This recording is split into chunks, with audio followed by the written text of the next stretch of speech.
Okay, so I need to get this off my chest because I am losing my mind right now. My name is Jake, and I have been married to my wife Amanda for 8 years. We have two kids together, Emma, who is 6, and Tyler, who is 4.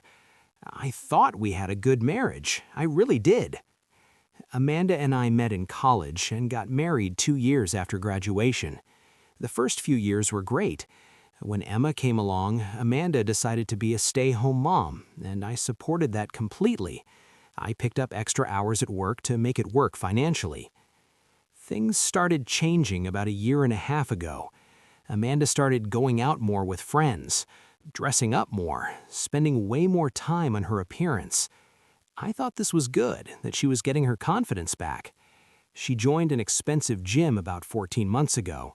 She started going 5 or 6 days a week, sometimes gone for 3 hours at a time. Her phone became like an extension of her hand. She took it everywhere and would quickly close out of whatever she was looking at if I walked into a room. Our sex life basically died. We went from twice a week to once every 2 or 3 weeks. When I tried talking to her about it, she blamed being tired from the kids and made me feel guilty for even bringing it up. About 6 months ago, she started accusing me of cheating out of nowhere. She asked if I was talking to women at work, if I was staying late on purpose. I was completely blindsided. Now I realized she was projecting. Last month, Emma mentioned that Mommy had a new friend named Marcus from the gym who bought her ice cream once. I asked Amanda about it casually, and she said Marcus was just some guy from her gym class. She acted like it was no big deal, so I let it go. Then 2 weeks ago, everything started falling apart. So 2 weeks ago, on a Tuesday night, Amanda said she was going to the gym as usual.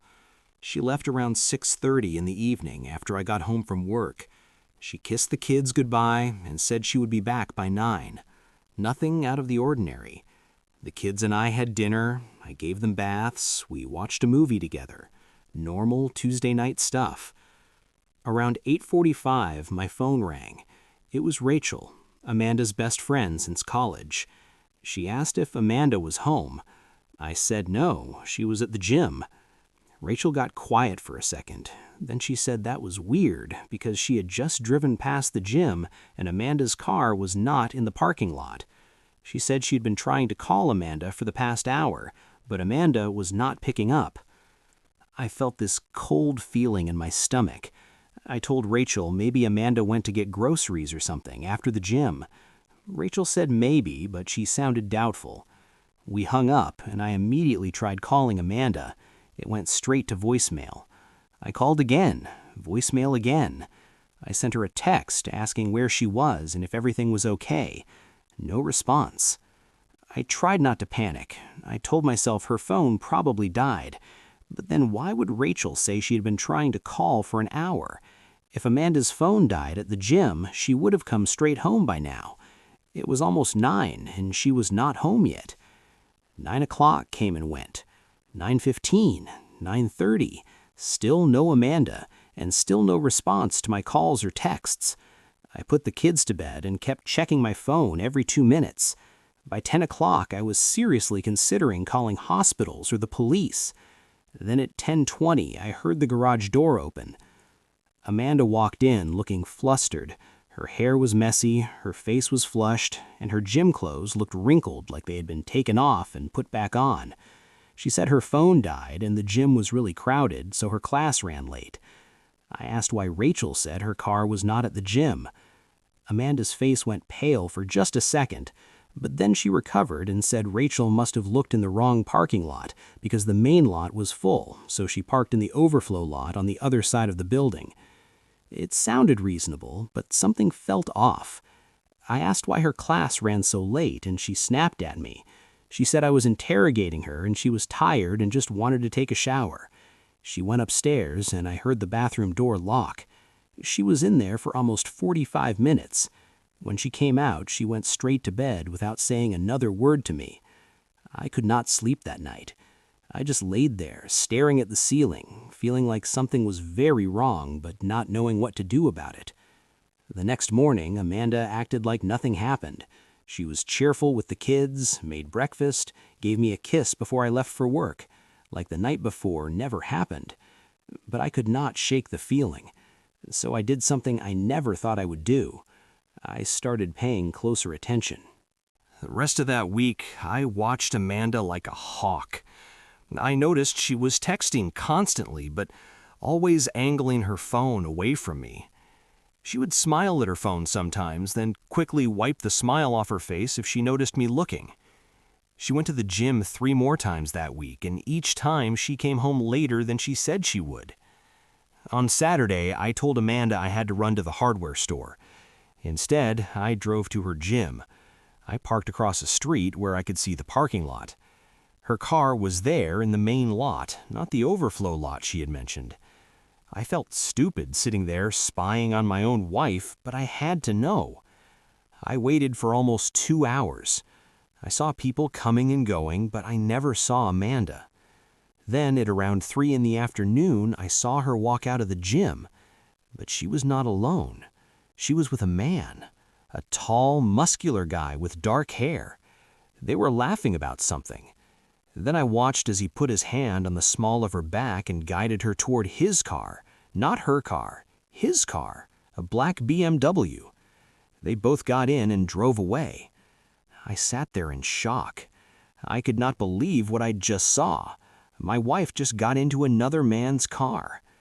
I should have followed them, but I was frozen. I just sat there feeling like I was going to throw up. After about 10 minutes, I drove home in a daze.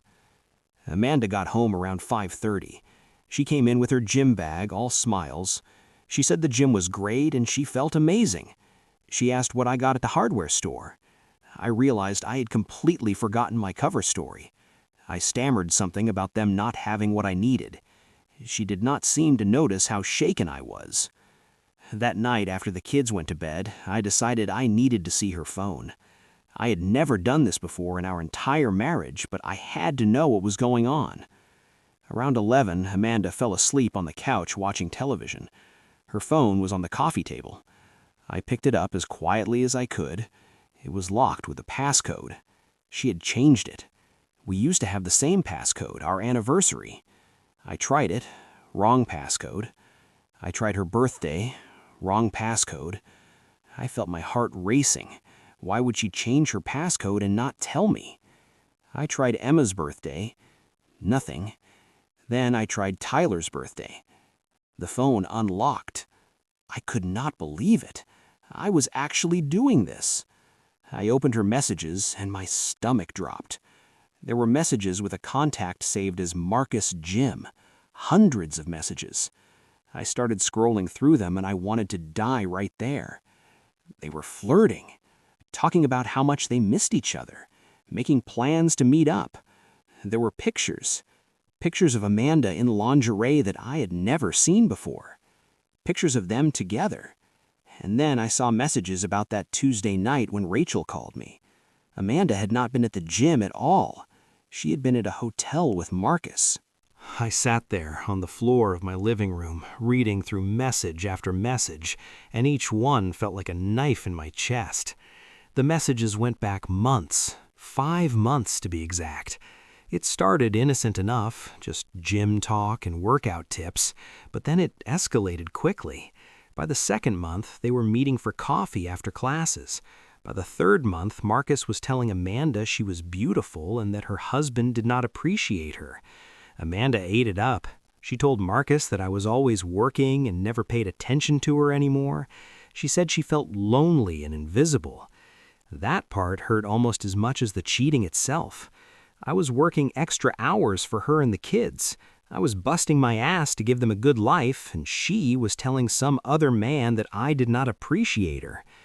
The messages got more explicit as I kept scrolling. They talked about sex constantly. Marcus told Amanda things he wanted to do to her, and she responded with things that made me feel sick. She told him she thought about him constantly. She told him the sex with me was boring and obligatory. She told him she felt more alive with him in 1 hour than she had felt with me in years. I found messages about their first time together. It happened 3 months ago at his apartment while I was at work and the kids were at her mother's house. Amanda described everything in detail to him afterward, saying it was the best sex she ever had. She said she felt guilty at first, but then realized she deserved to be happy. She deserved to feel wanted. There were messages about that Tuesday night that Rachel almost caught her. Marcus had gotten them a hotel room. Amanda told him it was risky but exciting. She said lying to me afterward gave her an adrenaline rush. She actually used those words, an adrenaline rush, like our marriage was some kind of game to her. I found messages from just that afternoon after I saw them at the gym. They had gone to his place. She told him she loved how he made her feel. He responded saying she should just leave me and be with him instead. She said it was complicated because of the kids and money. She said she needed time to figure things out. He said he would wait for her because she was worth it. I sat there reading all of this with Amanda asleep on the couch just 5 feet away from me. I looked at her, lying there, my wife of 8 years, the mother of my children, and I did not even recognize her. Who was this person? How long had she been lying to me? How many times had she looked me in the eye and lied? My hands were shaking so badly I almost dropped the phone. I took screenshots of everything. I sent them to my email. I deleted the sent messages from her phone so she would not know. Then I put her phone back exactly where it was and went upstairs to our bedroom. I did not sleep at all that night. I just laid there staring at the ceiling, trying to figure out what the hell I was supposed to do now. Sunday morning came and I felt like a zombie. I had not slept, had barely eaten, and felt like I was going to lose my mind at any second. But I had to act normal. I had to pretend like everything was fine until I figured out my next move. Amanda woke up cheerful as always. She made pancakes for the kids and asked if I wanted to go to the park as a family. I said sure, even though the thought of pretending to be a happy family made me want to scream. We spent the day at the park. Emma and Tyler played on the swings while Amanda and I sat on a bench. She kept trying to hold my hand, and I had to force myself not to pull away. She had no idea that I knew. She had no idea that I had seen every disgusting message between her and Marcus. She just sat there smiling and watching the kids like she was Mother of the Year. At one point, her phone buzzed. She pulled it out and smiled at whatever message she got, then quickly typed a response. I asked who it was, and she said it was just Rachel. I did not believe her for 1 second. It was probably Marcus. It made me sick to think about. That night, after the kids went to bed, I sat in my home office and looked at all the screenshots I had taken. I needed a plan. I could not just confront Amanda without knowing what I wanted to do next. Did I want to try to work things out? Did I want a divorce? Did I want to kick her out? I had no idea. All I knew was that I was hurt and angry and felt completely betrayed. I decided to call my older brother, Chris. Chris has been divorced before, so I figured he would understand. I told him everything. He listened without interrupting, and when I was done, he was silent for a long moment. Then he said I needed to get a lawyer immediately before I did anything else. He said I needed to protect myself and my kids.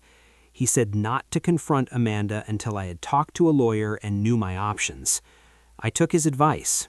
Monday morning, I called out sick from work and found a divorce lawyer. I got an appointment for that Wednesday. The lawyer told me to document everything, keep copies of all the messages, and do not let Amanda know that I knew anything yet. He said if I confronted her now, she might delete evidence or start hiding money. He said I needed to be smart about this. So I went home and pretended everything was fine for 2 more days. Those were the longest 2 days of my life. Amanda kept acting normal, kept going to the gym, kept texting Marcus when she thought I was not looking. Tuesday night, she even initiated sex with me. I felt disgusted, but I went through with it because I didn't want her to suspect anything. Afterward, she fell asleep, and I went to the bathroom and threw up. I felt dirty. I felt like she had violated me by touching me while she was sleeping with someone else. Wednesday could not come fast enough. Wednesday afternoon, I met with lawyer David Chen. I showed him all the screenshots of Amanda's messages with Marcus. He looked through them carefully and said I had a very strong case. He explained that adultery could impact custody and spousal support in my favor. David asked if I wanted marriage counseling or divorce. I said I honestly did not know. He told me to protect myself financially either way.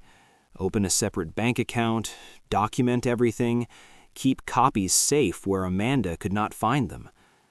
I left feeling slightly more in control, but still lost. I sat in a coffee shop for 2 hours staring at those screenshots. The message where Amanda told Marcus that sex with me was boring kept replaying in my head, like I was not even a real person to her anymore. When I got home, Amanda asked where I had been. I said I had a meeting with a client. She believed me without question. We ate dinner as a family, and I watched her laugh with the kids. She was such a good actress. That night, I decided I could not wait anymore. I was going to confront her. David told me to wait, but I needed answers. I needed to hear her say it. Friday night, that was when I would do it. Friday night came. I put the kids to bed, reading them extra stories and hugging them tight. When I came downstairs, Amanda was on the couch with wine, looking at her phone. I sat across from her and asked if there was anything she needed to tell me. She looked confused and said no. I asked if there was someone else. Her face went pale. She said no, there was nobody else. She loved me, but I saw the panic in her eyes. I pulled out my phone and showed her the screenshots. I said, "Then who is Marcus?" Amanda went completely rigid, staring at the screen. I started reading the messages out loud. The hotel, how boring I was, the pictures. She whispered, "Stop." I said, "No, she did not get to cry. She destroyed our marriage." She sobbed, saying it was a mistake and did not mean anything. I laughed. I said she'd been sleeping with him for months. She said Marcus meant nothing. I asked if she loved me when she was in that hotel room. She did not answer. Amanda was hysterical, barely able to talk through the crying. I told her to explain it. She said Marcus was nice to her, gave her attention, made her feel special. She said I was always working and she felt lonely. She actually tried to blame me. I told her I was working for our family. She said she needed emotional support, not just money. I could not believe she was making this my fault. I asked about the lies. She said once it started, lying got easier. She said the guilt ate at her, but she also felt happy and alive for the first time in years. I asked if she loved him. She hesitated. That told me everything. She said she was confused, that Marcus made her feel things she had not felt in a long time. I told her she should have thought about our family before she slept with another man. She said that was cruel. I said what was cruel was her cheating while I worked to support us. What was cruel was bringing our kids around her affair partner. She asked how long I knew. I told her about the gym, the messages, the lawyer. She went white at the word lawyer. She asked if I was filing for divorce. I said I did not know yet. She begged me not to leave, said she would end it with Marcus, do anything to fix this. I asked if she had already ended it. Silence. She was still planning to see him. She was only sorry because she got caught. I told Amanda to give me her phone. She hesitated, then handed it over. I saw she had texted Marcus earlier while I was putting the kids to bed. She told him she thought I knew something. Marcus said to deny everything and delete all messages. I showed her the screen. She panicked and made excuses. I told her to call Marcus right now and end it.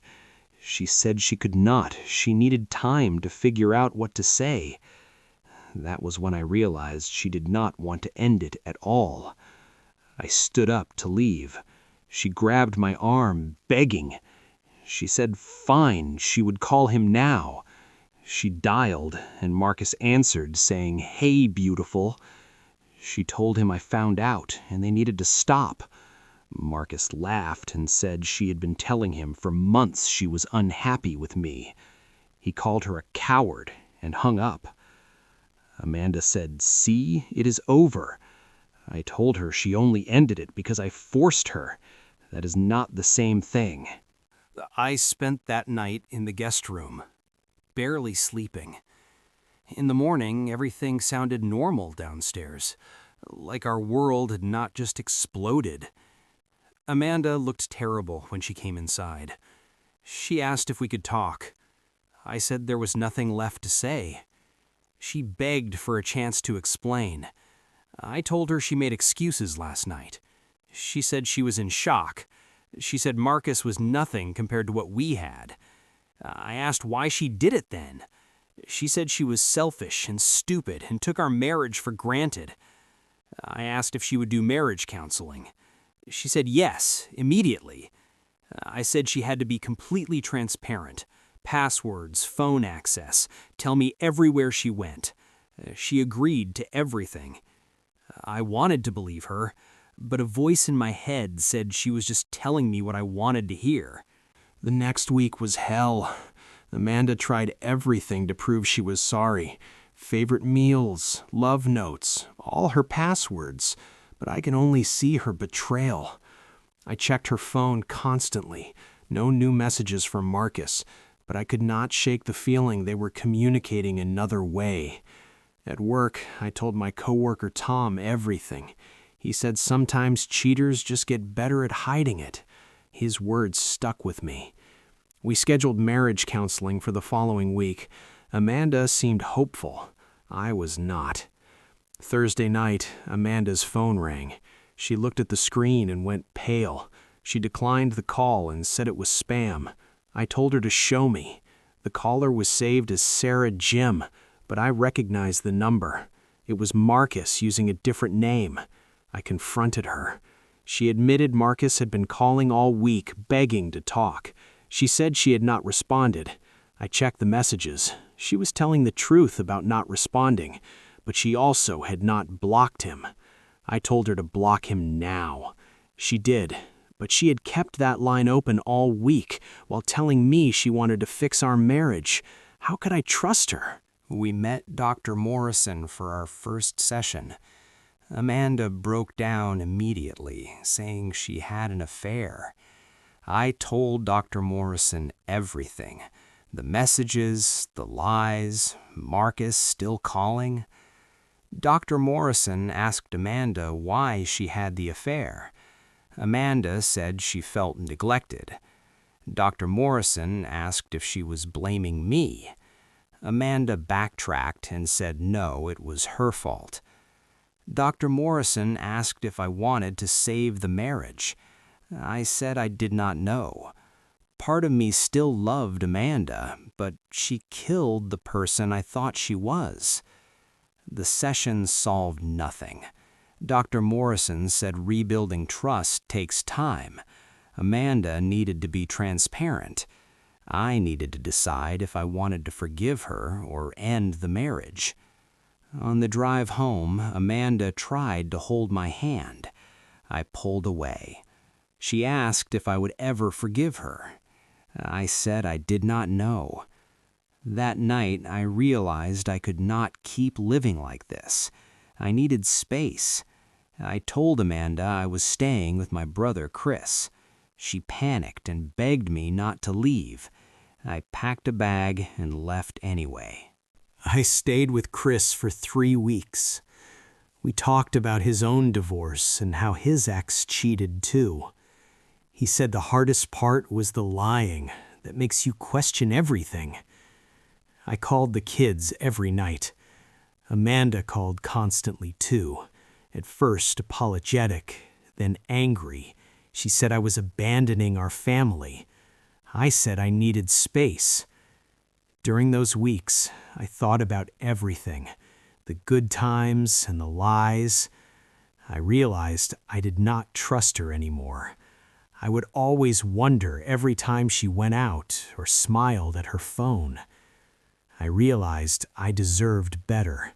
Someone faithful and honest, someone who respected me. I called Amanda and told her I wanted a divorce. She screamed and cried and begged. I said my mind was made up. She hung up. 2 days later, her mother, Linda, called me furious. Linda said I was tearing apart our family over one mistake. I told her Amanda made a choice every day for 5 months to betray me. Linda called me cruel and hung up. The next weeks were lawyer meetings and paperwork. Amanda fought me on everything: house, custody, alimony. My lawyer reminded me the affair messages would help our case.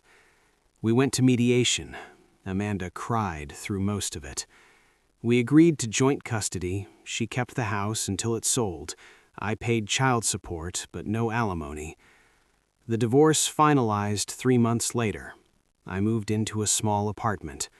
The kids stayed with me every other week. Emma asked why Mommy and I were not together. I said sometimes adults grow apart. She asked if it was her fault. I told her absolutely not.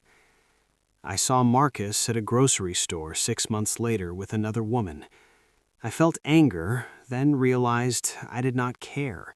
He was not worth my energy. Amanda tried to reconcile a few times. I always said no. She destroyed something that could not be rebuilt. It has been a year since I found out. Looking back, I was naive. I trusted completely.